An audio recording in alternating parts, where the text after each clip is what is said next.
पड़ गया। संसदीय कार्य मंत्री प्रहलाद जोशी ने साध्वी प्रज्ञा को रक्षा मंत्रालय की संसदीय समिति से बाहर कर दिया है। इसके साथ ही सत्र के दौरान होने वाले बीजेपी संसदीय दल की बैठक में भी प्रज्ञा ठाकुर को नहीं आने का फरमान सुनाया गया है। सूत्रों के हवाले से खबर यह भी है कि प्रज्ञा के खिलाफ पार्टी की अनुशासन समिति बड़ी कार्रवाई करेगी। पार्टी से प्रज्ञा ठाकुर को निकाला भी जा सकता है। बीजेपी के कार्यवाहक अध्यक्ष जेपी नड्डा ने कहा कि संसद में कल का उनका बयान निंदनीय है। बीजेपी कभी भी इस तरह के बयान या विचारधारा का समर्थन नहीं करती। साध्वी के बयान से पीएम मोदी ने भी इस पर नाराजगी जाहिर की है। सूत्रों के हवाले से खबर मिल रही है।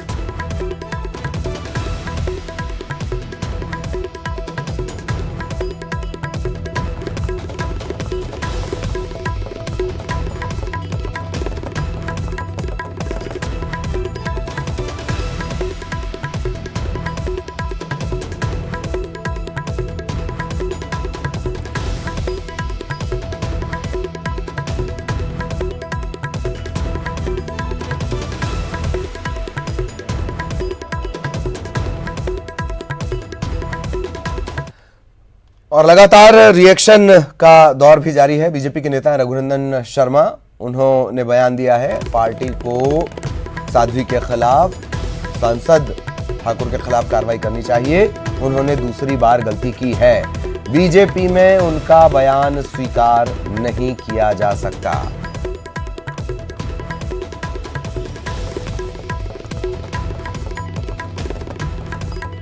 बड़ी खबर जिस पर लगातार रिएक्शन भी आ रहे हैं।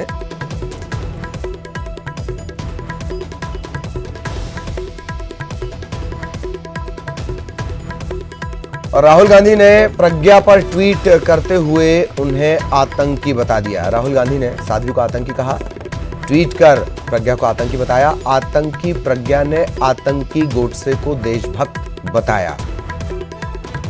किसी भी अदालत से प्रज्ञा अभी उन पर आरोप है, आतंक से जुड़ी आतंकी गतिविधियों में जुड़े होने के आरोप है और आरोप के चलते ही उन्हें जमानत भी मिल गई थी स्वास्थ्य कारणों से। और ऐसे में राहुल गांधी ने ट्वीट कर प्रज्ञा ठाकुर को आतंकी बताया है।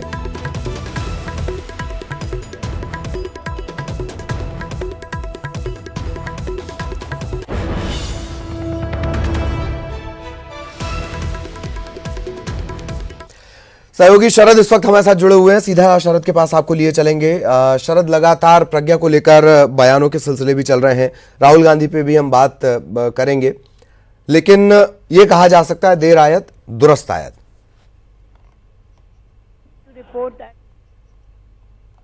दुरुस्त आने में थोड़ा सा वक्त का इंतजार और करना होगा, क्योंकि क्या वाकई में इस तरीके के बयानों पर इतनी दुरुस्तगी काफ़ी है। क्योंकि रक्षा मंत्रालय की जिस समिति का उनको सदस्य बनाया गया था, अभी केवल उनको उससे हटाया गया है। बीजेपी ने पार्टी के स्तर पर उनके खिलाफ क्या एक्शन लिया है बड़ा? क्या उनका निष्कासन किया जाएगा? क्या उनकी सदस्यता खत्म की जाएगी? इस तरीके के सवाल अभी भी बने हुए हैं। और बड़ी बात यह है कि ये सवाल अब के नहीं है, तब के हैं जब पहली बार साध्वी प्रज्ञा ने नाथूराम गोडसे को देशभक्त कहा था। तब भी ये बात स्पष्ट थी कि नाथूराम गोडसे कभी भी देशभक्त नहीं हो सकते। महात्मा गांधी इस देश के लिए हमेशा से सम्मानित रहे हैं, पूजनीय रहे हैं और आगे भी बने रहेंगे। इस तरीके के बयान बीजेपी के नेताओं की ओर से खुद भी दिए गए, लेकिन तब साध्वी प्रज्ञा के खिलाफ कोई एक्शन तब से लेके अब तक लिया नहीं गया। अगर आपको याद हो तो इसी बीच में दो और बड़ी बातें हुई जिनको लेकर भी इशारा साफ था कि साध्वी प्रज्ञा के जो इरादे हैं वो बदले नहीं है। अव्वल तो ये कि बीजेपी ने जो महात्मा गांधी की 150वीं जयंती के मौके पर गांधी संकल्प यात्रा निकाली थी, उसमें सभी सांसदों के लिए ये अनिवार्य किया गया था कि उन्हें कम से कम इस यात्रा में 150 किलोमीटर की ये यात्रा थी, उसमें शामिल होना है। लेकिन साध्वी प्रज्ञा उस यात्रा में एक भी दिन शामिल नहीं हुई और ना ही बीजेपी के किसी बड़े नेता की ओर से यह सवाल किया गया कि आप इस यात्रा में शामिल क्यों नहीं हुई। क्योंकि सवाल इसलिए भी खड़े हो रहे थे, वो पहले नाथूराम गोडसे को देशभक्त कह चुकी थी। इसके बाद एक और घटनाक्रम होता है। उसी दौरान जब ये हवाले दिए जा रहे थे कि साध्वी प्रज्ञा दरअसल बीमार हैं, अस्वस्थ हैं, इसलिए यात्रा में शामिल नहीं हो सकती, उसी वक्त में वो रेलवे के एक कार्यक्रम में पहुंची और उन्होंने राष्ट्रपिता महात्मा गांधी को राष्ट्रपुत्र कहा। इस तरीके के जो बयान है वो लगातार देती रही, बावजूद इसके बीजेपी की ओर से कोई एक्शन उनके खिलाफ नहीं लिया गया। और अब जबकि संसद में उन्होंने ये बात कह दी, और बड़ी बात ये भी है ललित, देखिए कि दरअसल साध्वी अगर चाहती तो उस जगह पर चुप भी रह सकती है। डीएमके के किसी सांसद ने वहां पर इस मुद्दे को उठाया था और उन्होंने, साध्वी प्रज्ञा ने उस बात को काटते हुए ये बात कही। तो ये बड़ी बात, आप अंदाजा लगा सकते हैं कि उनके मन में आखिरकार क्या चल रहा है। और ये अब से नहीं चल रहा है, जब उन्होंने पहली बार नाथूराम गोडसे को देशभक्त कहा था तब से चल रहा है और बीजेपी मौन थी। इसलिए अब ये कहा जाए कि देर आए दुरुस्त आए, मुझे लगता है कि अभी दुरुस्त आने में थोड़ा सा वक्त और है, जब तक कि दुरुस्तगी के प्रमाण सामने ना आ जाए। जी, ये जो तमाम बातें आपने अहम जानकारियां दी, शायद जिस बात को सभी समझ रहे थे, या जैसे आपने बताया कि काफी देरी हुई, इस देरी ने कहीं ना कहीं साध्वी के मनोबल को बढ़ाया। वैसे साध्वी तो नहीं कहना चाहिए, सांसद के मनोबल को बढ़ाया। और सबसे बड़ी पंचायत में, सबसे पवित्र जगह संसद में वो वही बात करती हैं। यहां तक पार्टी को आने ही नहीं देना चाहिए था, मनोबल को बढ़ाना ही नहीं चाहिए था।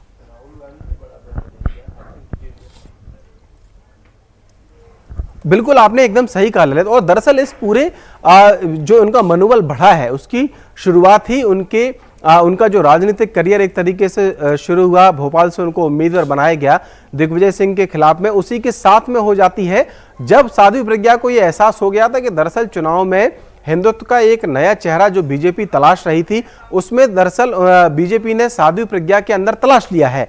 यही वजह रही कि वो तमाम जो बड़े बड़े दावेदार थे भोपाल जैसी महत्वपूर्ण सीट के लिए लोकसभा के दौरान, उसमें उनके नाम को दरकिनार करते हुए मैं आपको शरद का नाम रोक रहा हूं, ये जवाब दिया गया। और बड़ी बात ये भी थी जी शरद, ये पूरा जवाब सुनेंगे। साध्वी के बयान पर बवाल, लगातार हम आपको हर अपडेट बता रहे हैं। और विजय चौक पर साध्वी के खिलाफ प्रदर्शन की भी खबर है। कांग्रेस समर्थक तहसीन पूनावाला ने प्रदर्शन किया है। बिग बॉस सेलिब्रिटी तहसीन पूनावाला, भोपाल से भाजपा के सांसद प्रज्ञा ठाकुर के बयान को लेकर संसद भवन के बाहर विरोध प्रदर्शन, ये विजय चौक पर प्रदर्शन कर रहे थे। इसके बाद पुलिस ने उन्हें हिरासत में लिया और मसला वही, नाथूराम गोडसे को देशभक्त बताना। विपक्षी दलों ने कड़ी आपत्ति भी जाहिर कर दी थी और आज तो खैर इस पर लगातार एक्शन भी हो रहे हैं।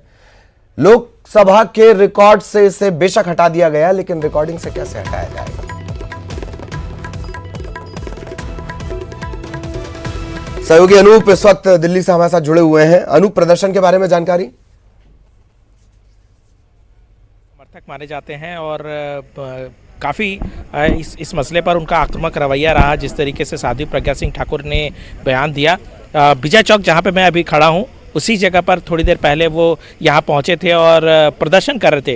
क्योंकि ये पूरा इलाका जो है वो प्रदर्शन के लिए नहीं होता है, इस वजह से तत्काल पुलिस ने उन्हें गिरफ्तार कर लिया। लेकिन जिस तरीके से बयान दिया है और ये साबित हो गया कि सदन के अंदर भी और सदन के बाहर भी उनका विरोध जो है वो मुखर होकर के सामने आ रहा है। जिस तरीके से साध्वी प्रज्ञा ने नाथूराम गोडसे को लेकर बयान दिया और महात्मा गांधी को लेकर बयान दिया। आपको सबसे बड़ी बात बता दूं कि सूत्रों के हवाले से खबर बता दूं कि प्रधानमंत्री नरेंद्र मोदी जब जी ये जो बयान आया है, ये जो पूरा घटनाक्रम है, उसके बाद खासे नाराज हुए हैं और उन्होंने जो बीजेपी के जो वरिष्ठ नेता हैं और जो सरकार के वरिष्ठ मंत्री हैं उनको अपनी नाराजगी से उन्होंने अवगत करा दिया कि इस तरह की घटना को किसी भी तरीके से माफ़ नहीं किया जा सकता। आपको याद होगा पहले भी उन्होंने इस तरह का बयान दिया था, ऑन रिकॉर्ड उनका बयान था कि मन से माफ़ नहीं कर पाएंगे और कार्रवाई होनी चाहिए। आज भी अपनी नाराज़गी उन्होंने वरिष्ठ नेताओं के सामने जताई और सूत्र बता रहे हैं उसी के बाद बीजेपी ने लगातार कार्रवाई की और राजनाथ सिंह को खुद पटल में सामने आना पड़ा और सफाई देनी पड़ी। लेकिन जिस तरीके का रवैया है बीजेपी का और केंद्र सरकार का, उससे साफ है कि आगे साध्वी प्रज्ञा पे बड़ी कार्रवाई की जा सकती है। इस बार किसी भी तरीके से पार्टी उनको बख्शने के मूड में नहीं है, या किसी भी तरीके से पार्टी इसको सही नहीं मान रही है, क्योंकि एक के बाद एक ये तीसरा ऐसा बयान है जिसको लेकर पार्टी को शर्मिंदगी झेलनी पड़ी है। पार्टी इसको किसी भी तरीके से बर्दाश्त करने के मूड में नहीं है। लेकिन हाँ, ये सवाल जरूर होता है कि जिस तरीके से बयान दिया है उस पर तत्काल क्यों नहीं कार्रवाई की जा रही है, ये देखने वाली बात है। आखिर पार्टी, चूंकि इसके लिए पूरा प्रोसीजर होता है, ये पूरा मसला जो है अनुशासन समिति के पास गया हुआ है और अनुशासन समिति ही इस पर कार्रवाई करेगी, देखना होगा। लेकिन दिक्कत यह है कि पार्टी ने ही तो मनोबल को बढ़ाया था, जब प्रधानमंत्री साफ कह चुके थे कि मैं कभी दिल से माफ नहीं कर पाऊंगा, मन से माफ नहीं कर पाऊंगा, आखिर इस हद तक मसले को आने नहीं देना चाहिए था।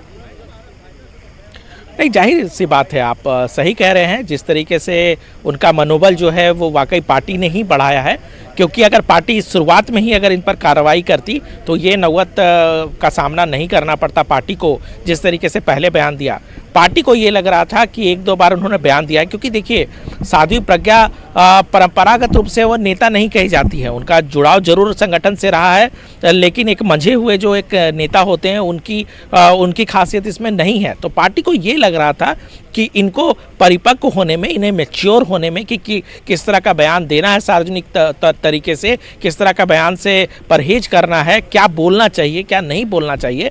तो पार्टी ये देख रही थी कि इनको थोड़ा वक्त दिया जाए, क्योंकि ये अभी तुरंत ही सांसद बनी है। ऐसे में पार्टी कहीं ना कहीं मोहलत दे रही थी। लेकिन ये, जैसा मैं पहले से कहता आ रहा हूँ कि पानी सर से ऊपर हो चुका है। प्रधानमंत्री नरेंद्र मोदी नाराजगी जता चुके हैं, और जो बयान वो लगातार दे रही हैं वो सीधे सीधे नाथूराम गोडसे को लेकर बयान दे रही हैं, महात्मा गांधी को लेकर के बयान दे रही हैं, जो पार्टी को नागवार गुजर रहा है। और पार्टी, एक बात यकीन जानिए कि पार्टी इस बार बड़ी कार्रवाई करेगी। पार्टी इस बार किसी भी तरीके से प्रज्ञा सिंह ठाकुर को बख्शने के मूड में नहीं है। जी जी जी। अनूप, आप लगातार हमारे साथ बने रहिएगा। शरद हमारे सहयोगी वो भी लगातार हमारे साथ बने हुए हैं। जरा ये प्रदर्शन के दौरान की तस्वीरें हैं वो दिखाते हैं अपने दर्शकों को। हाय हाय, आप मुझे क्यों अरेस्ट कर रहे हो? मैं अकेला हूँ। साध्वी प्रज्ञा मुर्दाबाद, नाथूराम गोडसे मुर्दाबाद, महात्मा गांधी जिंदाबाद, महात्मा गांधी जिंदाबाद, दिल्ली पुलिस हाय हाय। आप मुझे क्यों अरेस्ट कर रहे हो? मैं अकेला हूँ। मैंने कौन सा उल्लंघन किया? दिल्ली पुलिस क्या कर रही है? मैंने क्या वांग, मेरी वांग गलत का है? आप साध्वी प्रज्ञा पे एक्शन नहीं ले रहे हो। मैं अकेला कर, मुझ पे एक्शन ले रही है। ये देखिए, आप बताइए मैंने क्या गलत किया? अंदर अंदर अंदर अंदर, आराम से आप देखिए। अनूप लगातार हमारे साथ बने हुए हैं। अनूप, हम वो आवाजें सुनवा रहे थे अपने दर्शकों को तहसीन पूनावाला की, जिस प्रदर्शन की आपने जानकारी दी। वो कह रहे हैं कि मैं अकेला हूं तो इसमें मैंने गलत नहीं किया, मैंने कोई नियम नहीं तोड़ा है। वो अकेले प्रदर्शन कर रहे थे, उनका ऐसा तर्क है।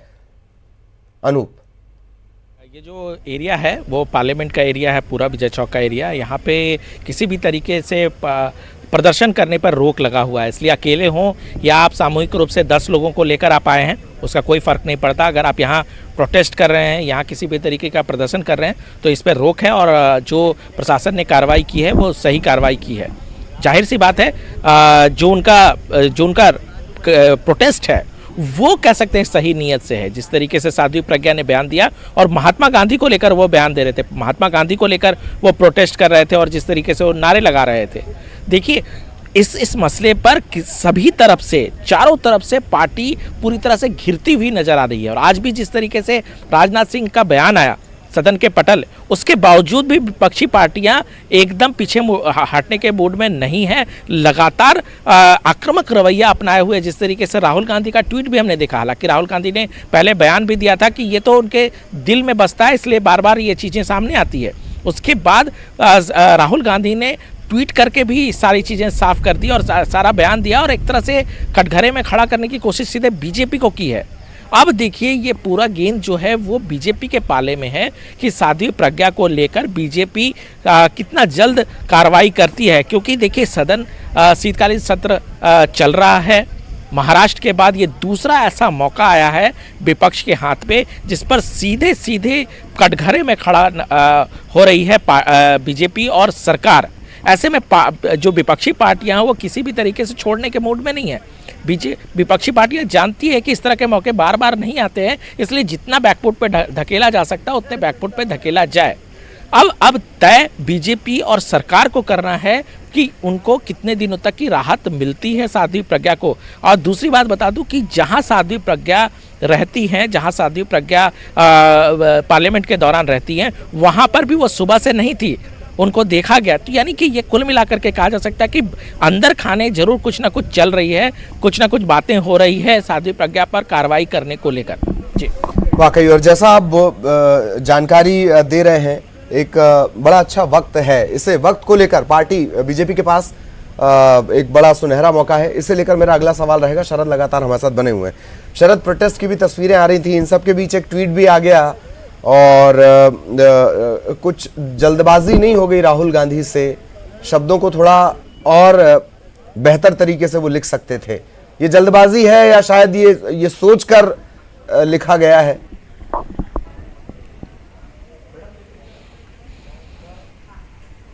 ये बिल्कुल सोचकर ही लिखा गया है, क्योंकि एक कांग्रेस का स्टैंड पूरी तरीके से स्पष्ट है और वो ये मानते हैं कि नाथूराम गोडसे आतंकवादी था, वो देशभक्त कभी नहीं हो सकता और उसका अगर कोई समर्थन करता है तो फिर वो उसको भी उसी श्रेणी में मानते हैं।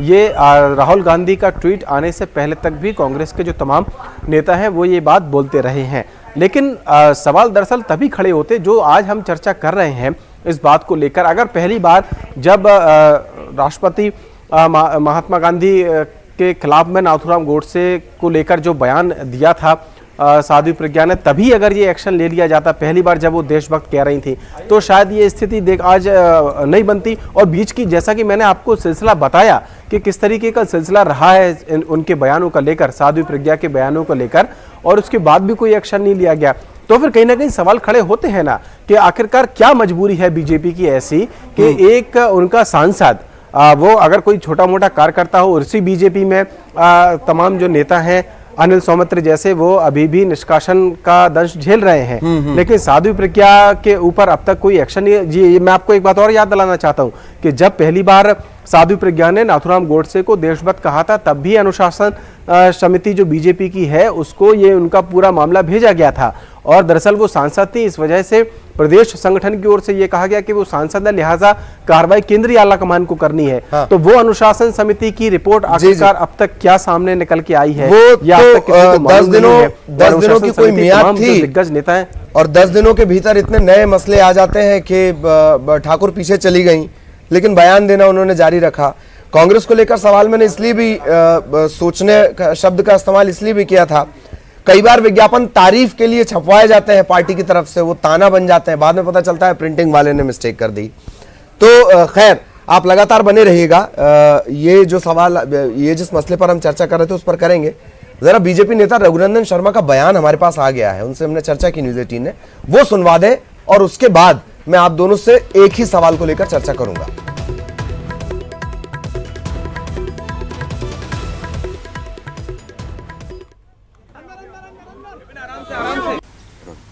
भोपाल से बीजेपी सांसद साध्वी प्रज्ञा एक बार फिर विवादों में है और इस बार भी उनके विवाद में आने की वजह नाथूराम गोडसे को लेकर उनका बयान है, जिसमें उन्होंने एक बार फिर नाथूराम गोडसे को देशभक्त कहा है। हमारे साथ इस मुद्दे पर बात करने के लिए बीजेपी के वरिष्ठ नेता रघुनंदन शर्मा जी हैं।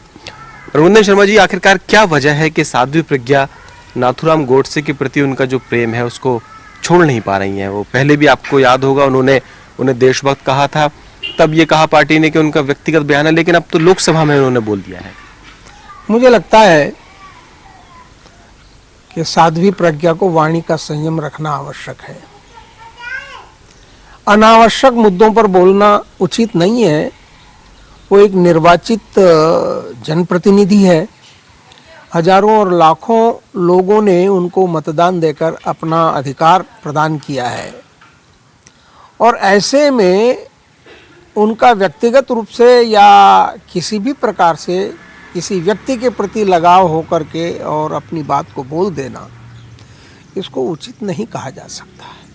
आपको क्या लगता है कि ऐसे नेताओं को के खिलाफ क्या एक्शन होना चाहिए? भले ही आप उस संगठन की स्थिति में नहीं है कि एक्शन लें, लेकिन आपकी विचार और आपकी राय मायने रखती है। नहीं, मैंने तो अपने विचार व्यक्त कर दिए कि भारत की आज़ादी के लिए, अंग्रेजों की गुलामी से मुक्त कराने के लिए महात्मा गांधी का अपूर्व योगदान रहा है, अनूठा योगदान रहा है, अतुलनीय योगदान रहा है। और ऐसे व्यक्ति की हत्या करने वाले व्यक्ति को हम अच्छी दृष्टि से देखें, ये तो उचित नहीं कहा जा सकता। ये मैं अपनी बात कह चुका हूं। और फिर संगठन की जिम्मेदारी जिसको और जनता ने प्रतिनिधि दी, संगठन की जिम्मेदारी इस हिसाब से कि पार्टी ने विश्वास करके उनको टिकट दिया और पार्टी की ओर से चुनाव लड़ने के लिए अधिकृत किया।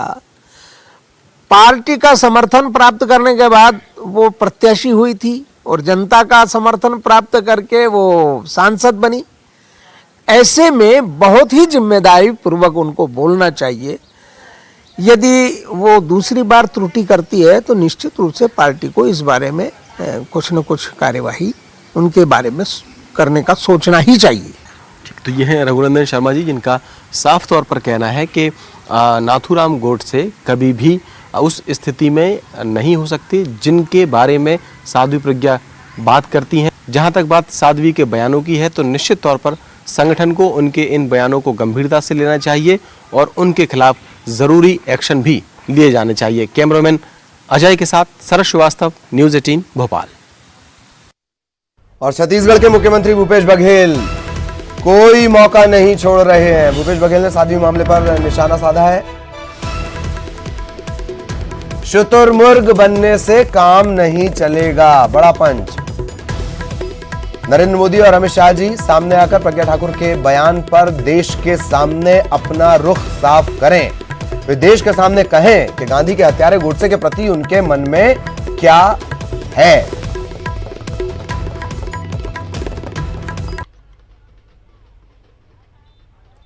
भूपेश बघेल छत्तीसगढ़ के मुख्यमंत्री, प्रज्ञा ठाकुर के मामले को लेकर उन्होंने निशाना साधा है। शुतुरमुर्ग बनने से काम नहीं चलेगा। नरेंद्र मोदी जी, अमित शाह जी सामने आए, प्रज्ञा ठाकुर के बयान को लेकर वो अपना रुख साफ करें, पूरे देश के सामने साफ करें, देश के सामने कहें कि गांधी के हत्यारे गोडसे के प्रति उनके मन में क्या है। सवाल के जरिए निशाना साधने की कोशिश।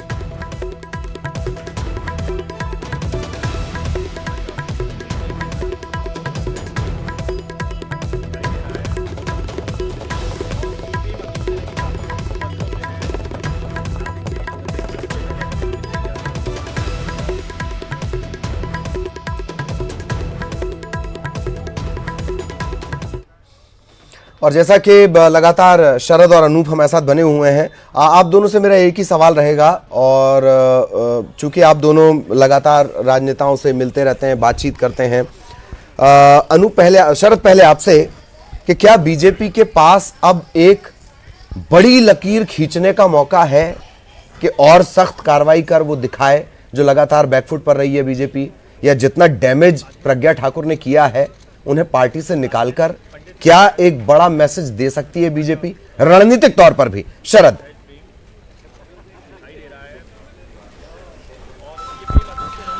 बिल्कुल दे सकती है ललित, और ये बात हमेशा याद रखनी चाहिए कि अगर सवाल आरोप बन जाएं तो फिर उनका जवाब देना बेहद जरूरी हो जाता है।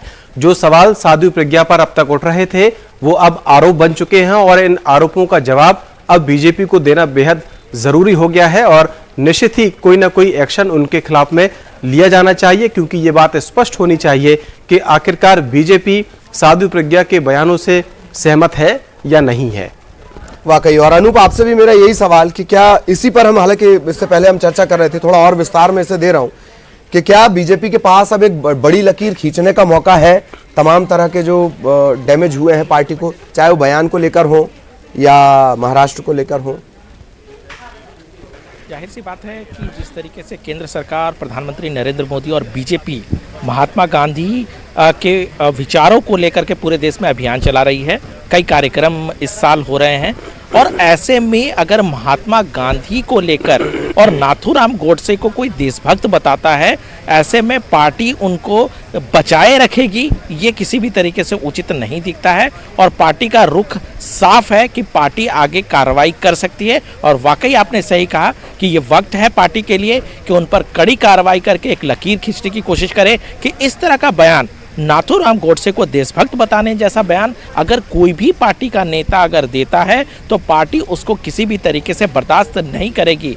और ये भी जान लीजिए कि अगर पार्टी ने इस मर्तबे भी साध्वी प्रज्ञा पर कठोर कार्रवाई नहीं की तो ये साफ है कि विपक्ष को बड़ा मौका एक तरह से हाथ लगेगा इस मुद्दे पर, पार्टी को, खासकर बीजेपी को घेरने के लिए। जी जी, वाकई। और लगातार आप दोनों हमारे साथ बने रहें। और ये भी अद्भुत है, ये भारत है कि अगर आप संसद में सावरकर की प्रतिमा के सामने झुककर उन्हें प्रणाम करेंगे तो गांधी जी की तरफ आपकी पीठ हो जाएगी। ये चर्चा